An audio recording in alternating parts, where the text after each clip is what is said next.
ఆ రజనీష్ దగ్గర నువ్వేదో జయంతి గురించి తప్పుగా మాట్లాడావంటున్నారు. నేనెందుకు జయంతి గురించి తప్పుగా మాట్లాడతాను? నువ్వు నీ ఎథిక్స్ మర్చిపోయి మాట్లాడినందుకు చాలా బాధగా ఉంది కృష్ణ. నవీన్ ప్లీజ్ నన్ను నా భార్యతో మాట్లాడి. ఎవరు నీ భార్య? నా బాగోగులు చూసుకోవడానికి నా భర్త ఉన్నాడు. నీకో విషయం తెలుసా? నా నెక్స్ట్ టార్గెట్ నీ మొగుడే.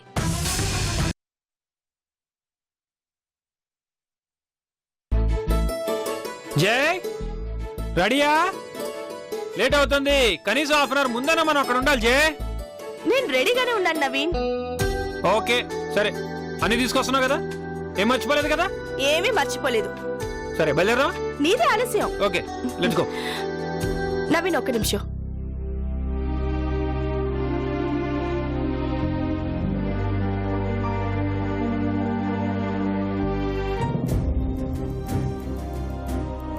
డాడీ, ఈరోజు పోటీలో నేను గెలవాలి. నా గెలుపు మీకోసమే డాడీ. మీరు పోగొట్టుకున్న పరువుని మర్యాదని తిరిగి తెచ్చి మీకు అందించాలి.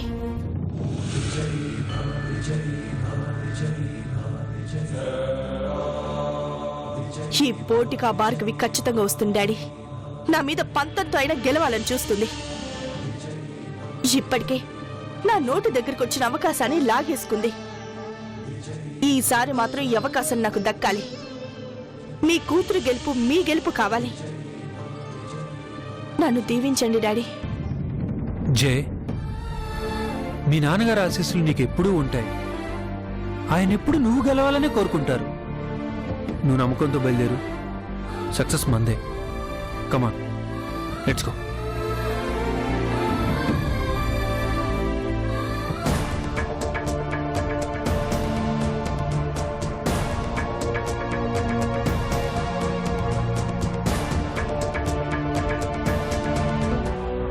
జై, మనం ఎంతవరకు ఆక్షన్కు వెళ్ళొచ్చో గుర్తుందిగా? గుర్తుంది. 42 కోట్ల వరకు వెళ్తున్నాం. అదేంటి 1 కోటి పెంచావు? మన లాభం తగ్గించాను. అంతకంటే మించి వెళ్తే కష్టం. ఇలా అయితేనే మాక్సిమం మనకే ఈ కాంట్రాక్ట్ వస్తుంది. Good, that's the spirit. గుర్తుంచుకో, ఆ భార్గవి కృష్ణలు గ్యారంటీగా వస్తారు. వాళ్ళు నిన్ను రెచ్చగొట్టాలని చూస్తారు. నువ్వు టెన్షన్ అవ్వద్దు. నీ సక్సెస్ నీ చేతిలోనే ఉంది. గుర్తుపెట్టుకో జై, ఓకేనా?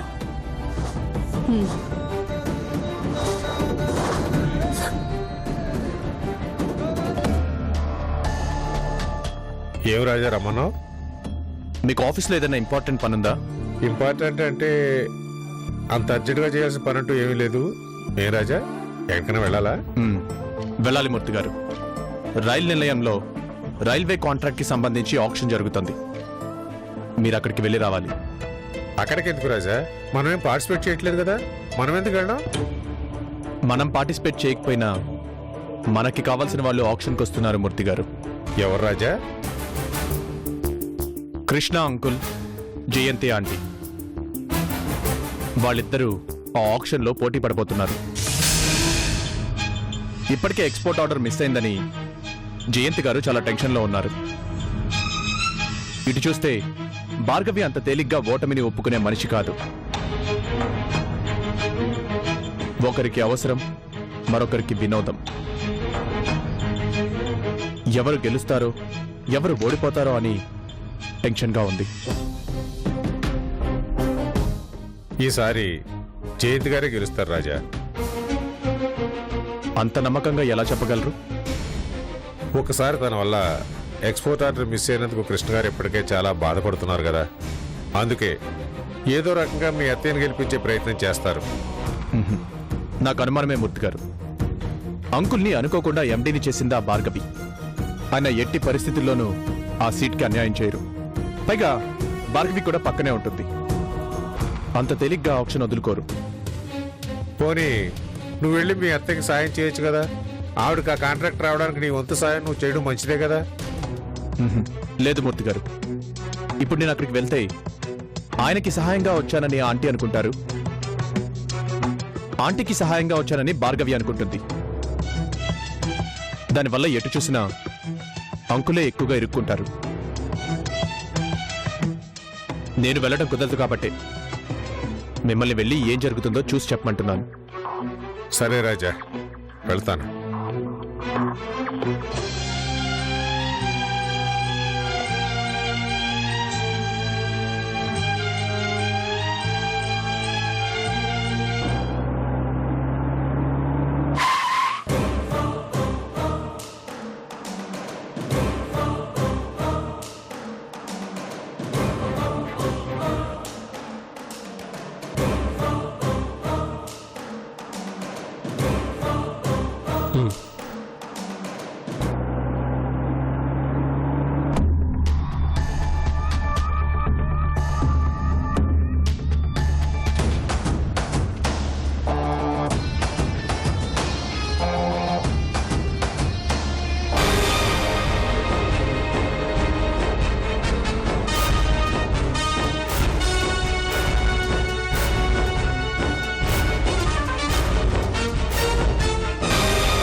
ఏంటి గెలవాలని మంచి పట్టుదలతో కనిపిస్తున్నావు? నన్ను ఓడిద్దామనే? గెలుపెప్పుడు నీ సొంతం కాదు. మీలా అడ్డదారులు తొక్కటం నాకు అలవాట్లేదు. రాయల్ గానే పోటీ పడి గెలుస్తాం.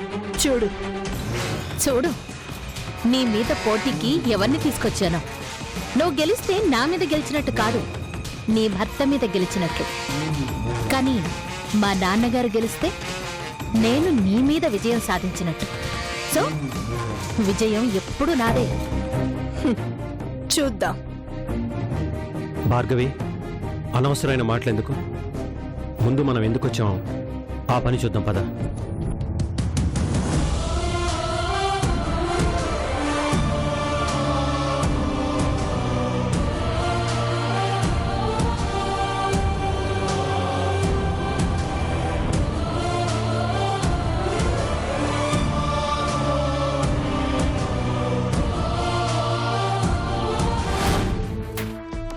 Welcome ladies and gentlemen. South central railway east జోన్కి సంబంధించి అన్ని స్టేషన్స్లోని క్యాంటీన్స్కి ఫుడ్ ప్రొడక్ట్స్ అందించడం కోసం ఓపెన్ ఆక్షన్కి ఆహ్వానించడం జరిగింది. ఎవరు ఎక్కువ పాడితే వారికే ఈ కాంట్రాక్ట్ ఇవ్వడం జరుగుతుంది.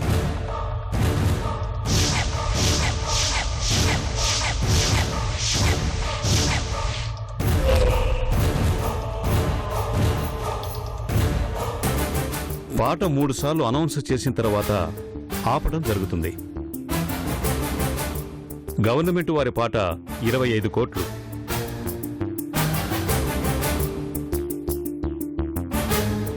26 కోట్లు. 26 కోట్లు ఒకటవసారి. 29 కోట్లు. 29 కోట్లు ఒకటవసారి. 30 కోట్లు. 30 కోట్లు ఒకటవసారి.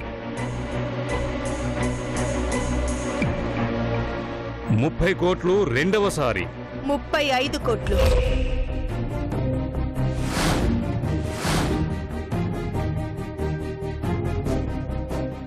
జయంతి గారి పాట 35 కోట్లు ఒకటవసారి. 35 కోట్లు రెండవసారి. 36 కోట్లు.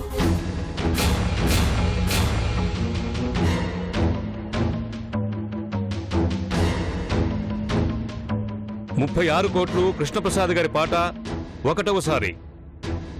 38 కోట్లు.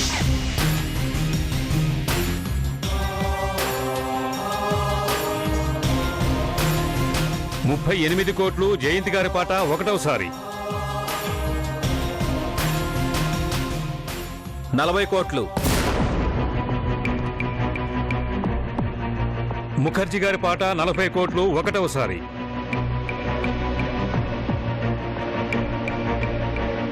ముఖర్జీ గారి పాట 40 కోట్లు రెండవసారి. చెప్పండి. 41 కోట్లు.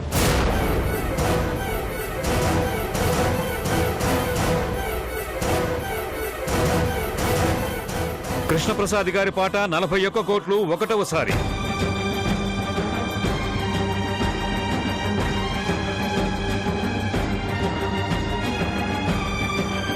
కృష్ణప్రసాద్ గారి పాట 41 కోట్లు రెండవసారి. కృష్ణప్రసాద్ గారి పాట 41 కోట్లు 42 కోట్లు.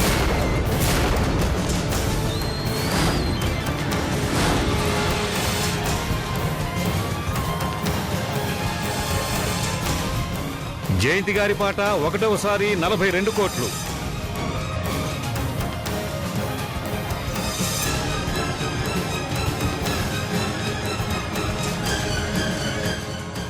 జయంతి గారి పాట 42 కోట్లు రెండవసారి.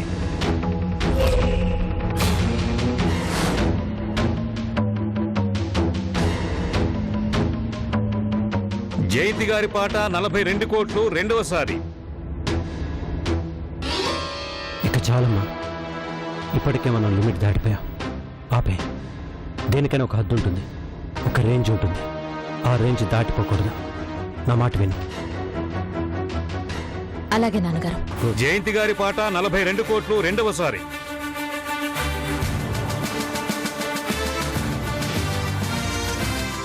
ఆఖరిసారి 42 కోట్లు. పాడేవాళ్లకి చివరి అవకాశం. 42 కోట్లు రెండవసారి.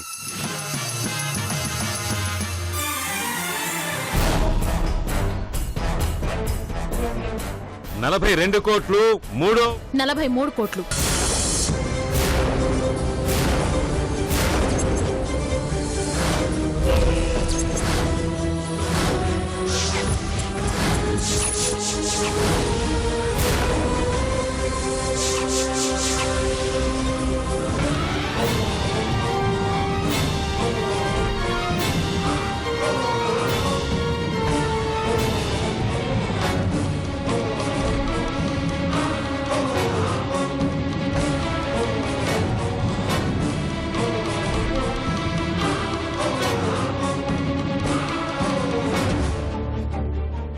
భార్గవి, ఏంటమైతే? కృష్ణప్రసాద్ గారి పాట 43 కోట్లు.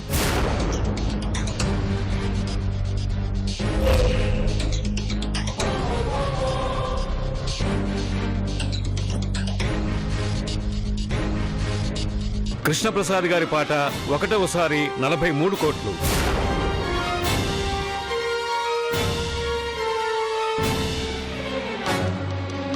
ఆఖరిసారి 43 కోట్లు.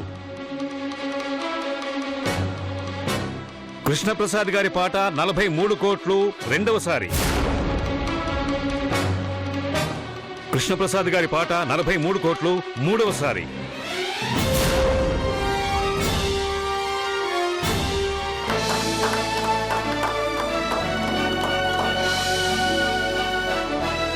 $43 కోట్లకి ఈ కాంట్రాక్ట్ ని భార్గవి గ్రూప్ ఆఫ్ ఇండస్ట్రీస్ వారు దక్కించుకున్నారు.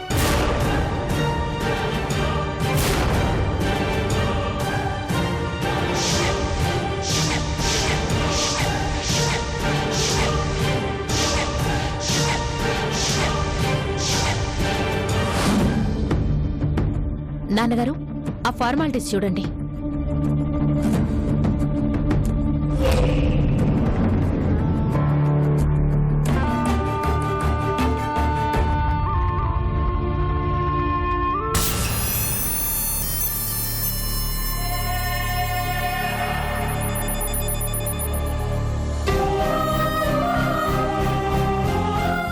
ఎంతలా దెబ్బ కొట్టాడో చూడు నవీన్. అవసరం లేకపోయినా అంత రేటు పెట్టి నన్ను ఓడించాడు. ఓకే జీ, వెళ్దాం పద.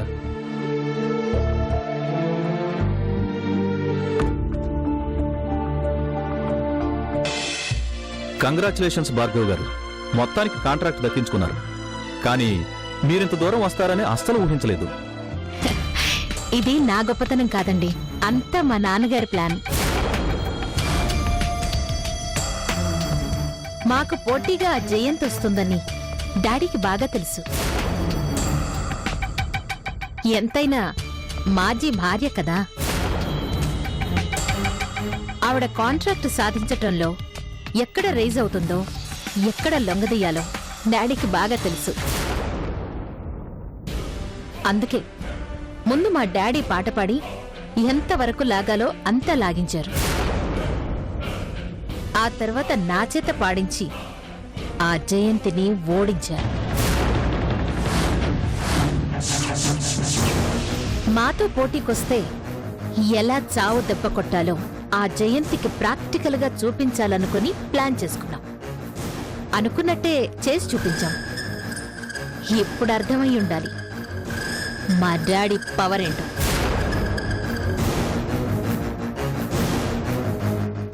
మా శత్రువులని ఫోల్స్ చేయాలని మా నాన్నగారు పక్కగా ప్లాన్ చేశారు. నేను అమలు చేశాను. సో ఈ క్రెడిట్ అంతా మా నాన్నగారిదే.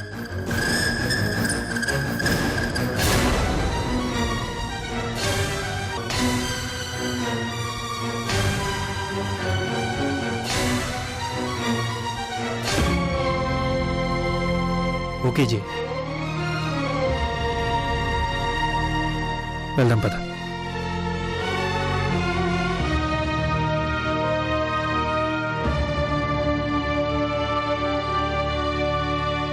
చూసావా నవీన్, ఆ కృష్ణ ఎంత నాటకం ఆడాడో, నన్ను ఓడించడానికి ఎంత పన్నాగం పన్నాడో.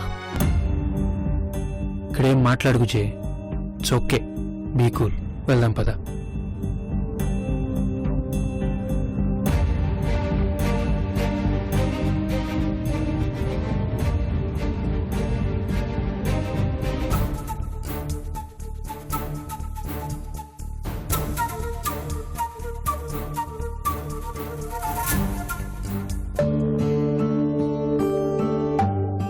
ఏమండి, భోజనం చేద్దరుగాని రండి.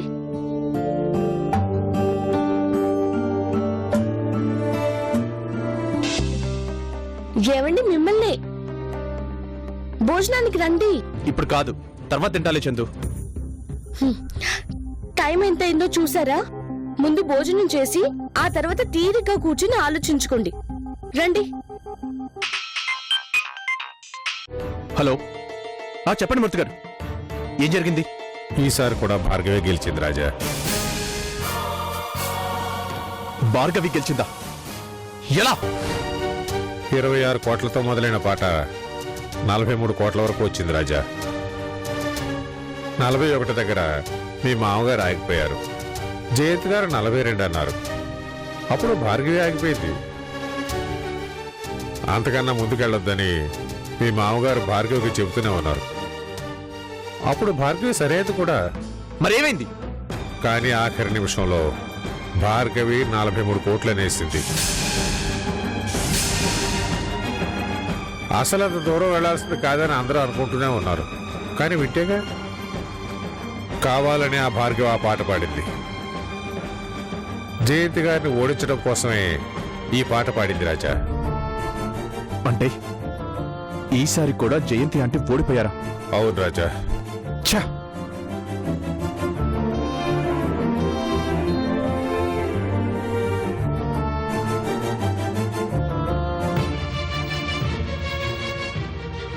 ఏంటండి, అమ్మ ఓడిపోవడం ఏంటి? ఏం జరిగింది? అది చెప్పండి, ఏం జరిగింది? మీ అమ్మా నాన్నలు రైల్వే కాంట్రాక్ట్ విషయంలో ఆక్షన్కి వెళ్లారు చందు. ఇద్దరు పోటీ పడ్డారు. అయితే చివరికి ఆ భార్గవి పాట ఎక్కువ పాడి ఆ ఆక్షన్ లాగేసుకుంది.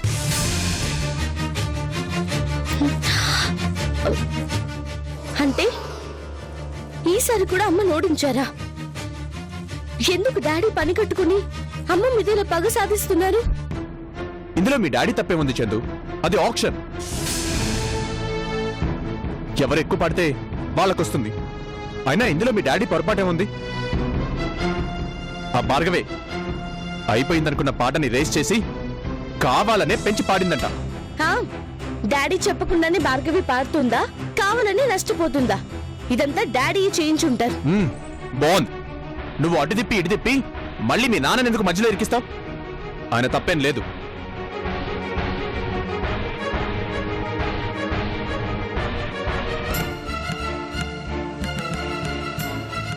ఏది తిని ఈసారి కూడా వాళ్ళ అమ్మని ఓడించారు.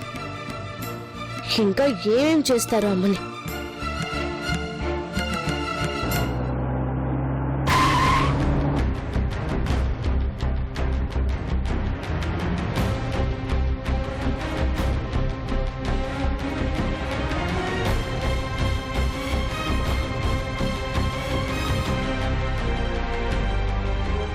భార్గవి,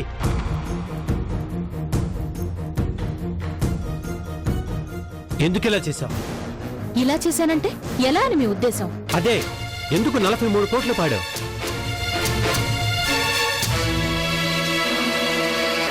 నేను 1కి 10 సార్లు చెప్పాను 40 కోట్లతో ఆగిపోదామని. అలాంటిది 43 కోట్లకి ఎందుకు పాడావు? ఆ జయంతి 42 కోట్లు పాడింది కాబట్టి. అందుకని నీ ఇష్టం వచ్చినట్టు అలా పాడితే ఎంత నష్టం వస్తుందో ఆలోచించావా?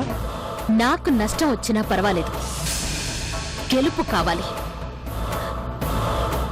ఈ భార్గవికి ఓటమి అంటే నచ్చదు అని మీకు ముందే చెప్పాను. చెప్పులు ఎంత బాగున్నా కాళ్ళ కింద వేసుకుని తొక్కుతారు గాని నెత్తిన పెట్టుకుని పూజించుకోరు భార్గవి. గెలుపు బాగుంటుందని కోరి కష్టాలు తెచ్చుకోరు, నష్టాలు నెత్తిన పెట్టుకోరు. అవునా? మరి మీరెందుకు 41తో ఆగిపోయారు? జయంతి 42 వరకు ఎందుకు వెళ్ళిందో మీరు చెప్పగలరా నాన్నగారు?